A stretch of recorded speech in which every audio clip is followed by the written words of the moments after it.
Soñaba con ser escritora. Ese era mi sueño de niñez, de juventud, de adolescencia, y sigue siendo mi sueño. Ni siquiera se quería pagar a tiempo los salarios de las personas que trabajaban en la vicepresidencia. Se cortaban las patas de las sillas donde yo me iba a sentar en un evento público para que aparezca más pequeña que el pequeño señor Alarcón.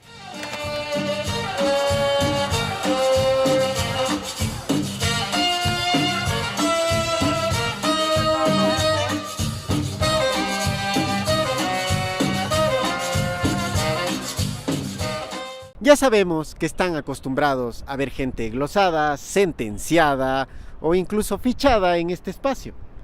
Pero hoy decidimos apelar a algo distinto y, bueno, por eso salimos de la cocina.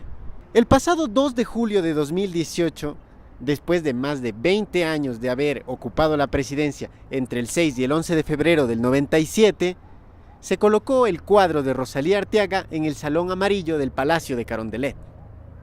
Más de 20 años después. Arteaga es conocida por haber sido el binomio de Bucarán en las elecciones del 96, pero este hecho es solo una pequeña parte de su vida dentro y fuera de la política. No solamente fue la primera mujer en ocupar el cargo de la vicepresidencia, o en hacerse cargo del Ministerio de Cultura, Educación y Deportes. Hoy por hoy es una persona con una agenda apretada y mucho que contar. Y ya que muchos de ustedes nos preguntaron qué fue de ella, fuimos personalmente y le preguntamos, oiga, ¿qué ha pasado con usted? Y nos regaló una pequeña entrevista. Así, están cordialmente invitados a no olvidarse de ciertas cosas, a revisar la entrevista completa y, por supuesto, a no comer cuento de nadie. Nunca, jamás. No coman cuento. En los últimos 20 años, diría yo, estoy dedicada sobre todo al trabajo en el voluntariado, porque dirijo Fundación Fidal. Fundación Fidal es una organización no gubernamental que sobre todo trabaja en temas de educación, de medio ambiente, de liderazgo, de divulgación de la ciencia. Tengo un programa de televisión desde hace 20 años en Telerama que se llama Cara a Cara con Rosalía, que sale ininterrumpidamente desde hace 20 años, todas las semanas. También desde hace alrededor de 10 años estoy con un programa de radio en Radio María. Luego, ya en mi actividad particular privada, estoy dedicada a la literatura. Tengo 14 libros publicados y también consto en antologías de poesía y de cuentos. Mi primer cargo a nivel nacional fue subsecretaria de Cultura, lo que ahora llamarían viceministra, ¿no? Y fue muy interesante porque yo, una cosa que no le había dicho también es que escribo para varios medios de comunicación. Todas las semanas mis artículos salen en el diario La Hora, en el diario El Correo de Machala. Escribo para el Ecuador News, que es un periódico de migrantes en los Estados Unidos, en la ciudad de Nueva York, y colaboro también leyendo, por ejemplo, mis comentarios para Radio Centinela del Sur de Loja, ¿no? Así es que estoy súper activa también en los temas de comunicación. Pero le decía, el tema cultural es abarcante porque la cultura es inclusive más amplia que la educación. Y estoy convencida de que si nosotros no reconocemos la riqueza cultural, la diversidad que tenemos como país, estamos perdiendo unas oportunidades fantásticas. Fue en el gobierno de Sixto Durán Ballén que él me pidió que me uniera al gobierno como subsecretaria de Cultura. Allí me mantuve un poco más de un año y luego vino esa petición del propio presidente de que fuera ministra de Educación. Esto fue, ahora uno lo dice fácil, pero en esa época era una ruptura. ¿Por qué? Porque nunca una mujer había sido ministra de Educación. Bueno, yo traté siempre de que el programa Cara a Cara con Rosalía no sea un programa político. Yo creo que por eso se ha mantenido tanto tiempo. Y si por excepción he entrevistado a políticos, en algún momento entrevisté a algunos expresidentes, a Borja también lo hice, a Hurtado, la idea era ver un perfil humano, ¿no? Entonces enterarse que el expresidente Febres Cordero era fanático de los bonsáis, o que Borja se derrite por un helado de vainilla, ¿no? Cosas por el estilo. Me parecía interesante. Entonces hemos hecho algunos programas con líderes políticos, pero siempre desde su visión, no tanto de la política, sino desde su visión humana. Yo estoy grata, recibí la noticia de una manera un poco sorpresiva, porque esto fue un lunes, ¿no? Que yo me enteré de que se había colocado el retrato en base a una casualidad, porque un amigo argentino tomó una fotografía y me la mandó al WhatsApp, pero él no sabía que no estaba colocado mi retrato antes y que recién se había colocado. Entonces, cuando yo veo, digo, han colocado el retrato, pues no. Claro que me habían pedido el retrato y lo vinieron a recoger de aquí, precisamente a las oficinas de Fidal. Lo había elaborado un tiempo antes Alfonso Endara, un pintor que me dijo, porque yo asistía a su exposición, yo quiero hacerle el retrato para que esté en la presidencia. Yo le dije, va a tener que esperar que yo me muera, ¿no? Esa fue mi respuesta. Pero en realidad fue muy interesante. El primer encuentro con el retrato colocado allí fue con mi familia, fui con mis hermanas Claudia y María Gabriela, y con mis hijos Pedro, Manuela y Daniel. Lástima que no tuve el tiempo porque fue tan rápido esto de pedirles a mis papás que vengan desde el Valle de los Chillos para que estén conmigo, porque para mis padres también es esto muy importante, pero ya los visitaremos. Tengo planificada en algún momento una visita de familia al palacio, ¿no? Algo absolutamente informal en que vaya con mis nietos también para que vean dónde está la abuela, ¿no? Porque ya me ha pasado con algunos sobrinos y con algunos chicos de la familia que uno conoce que cuando me conocen bien chiquitos, pues soy la tía o soy la prima o soy qué sé yo, pero cuando de pronto les toca estudiar historia y ven esto, me abren los ojos y me dicen, está allí. Entonces, o cuando les llega una lámina, ¿no? De estas que recortan, entonces me dice, tía, está allí. Y entonces, bueno, esto puede pasar con mis nietos, todavía no porque son chiquitos, pero quiero ir con ellos, ¿no? En el año 97 se pusieron de relieve esos peores vicios de la política ecuatoriana, evidentemente. Uno de ellos el machismo, usted lo ha mencionado.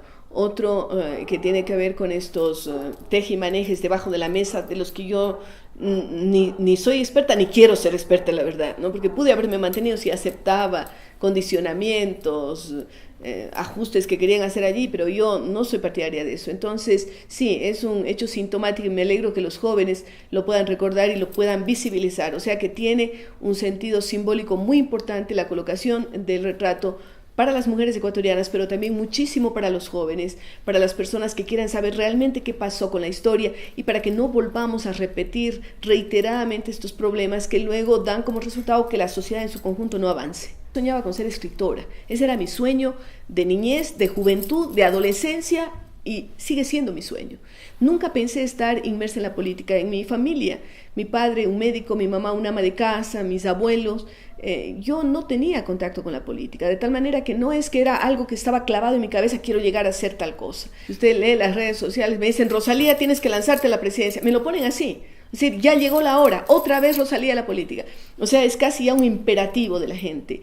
Yo he sido muy refractaria a aceptar, porque créame que cada vez que hay elecciones, y esta no es la excepción, siempre tengo propuestas para ser candidata a la alcaldía, a la asamblea, a la prefectura, o a las prefecturas o a las alcaldías que me proponen de diferentes lugares, y también a la presidencia de la República, entonces, o a la Asamblea Nacional.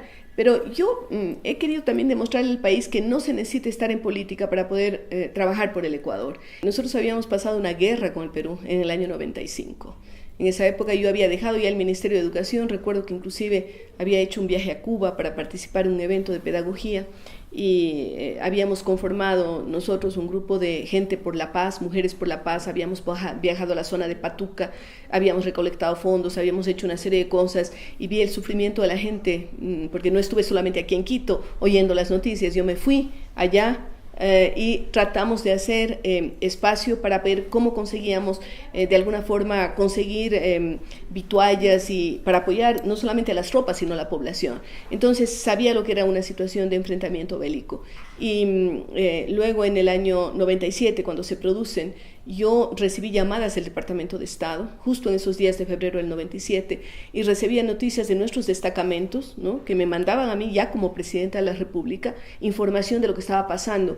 Recuerden que era el gobierno de Fujimori. Fujimori cada vez que su popularidad descendía, empezaba a tratar de aglutinar y conseguir más popularidad atacando al Ecuador, que era el país vecino, frágil y además con el que quería sacarse la espinita de no haber podido a conseguir aquello que pretendió, porque nuestra aviación en el año 95 realmente tuvo un papel fundamental, porque fue la aviación la que ganó la guerra con el Perú. Esto hay que recordarlo siempre a los ecuatorianos. Entonces, yo sabía que a pocos kilómetros ya de nuestra frontera estaban las tropas peruanas y que había la decisión firme de Fujimori de invadir.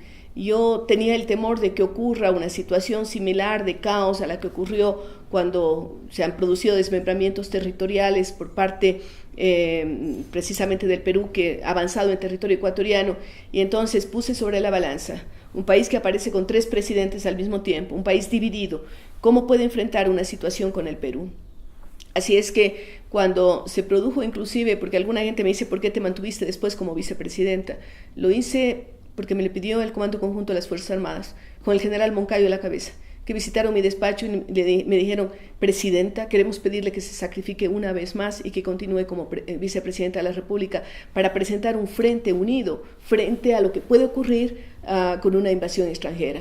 Así es que sí hubo un sacrificio personal y yo lo reconozco porque para mí no fue nada agradable el mantenerme esos meses en la vicepresidencia con un interino que me había arrebatado la presidencia de la República y que no solamente eso, tenía una serie de retaliaciones que tenían que ver. Hace poco estuve hablando con alguna gente que trabajaba con mi escolta y que me llamaron por la colocación del retrato, que ellos trabajaban en Fuerzas Armadas y me dijeron, doctora, ¿se acuerda cómo cada vez que usted intentaba subirse a un avión de los de Fuerzas Armadas, porque ya había sido reservado, por ejemplo, para ir a la zona de allá de la frontera, en ese momento llegaba una orden de la presidencia de decir, el avión no está disponible? O cuando se cortaban las patas de las sillas donde yo me iba a sentar en un evento público para que aparezca más pequeña que el pequeño señor Alarcón, ¿no? Todo este tipo de situaciones yo las tenía que aguantar y no es que las hacía pública, las hago pública ahora, lo hice público en mi libro, pero en ese momento yo no decía, ¿por qué? Porque se iba a interpretar como la quejumbrosería de una mujer que está ahí diciendo que no le dan gusto en esto o en lo otro, ¿no? Mire, yo salía del Ecuador, salí algunas veces, pero jamás con fondos ecuatorianos. El Ecuador no pagaba ni mi viaje por avión. Si a mí me había invitado el alcalde de Moscú, era desde allá que me llegaba el ticket o el financiamiento para que se quede. Por supuesto viajaba a veces la escolta, que yo no sabía si me iba a cuidar o que me iba a vigilar. Ni siquiera se quería pagar a tiempo los salarios de las personas que trabajaban en la vicepresidencia. Había una discriminación terrible hacia las personas que trabajaban. Un pequeño personal, yo creo que tenía 40, 60 personas tal vez, nunca jamás lo que hubo en la época de Glass o después, ¿no? A pesar de todo, yo soy optimista. Como le dije, entrevisto cada vez a jóvenes y creo que en ellos está el futuro del Ecuador.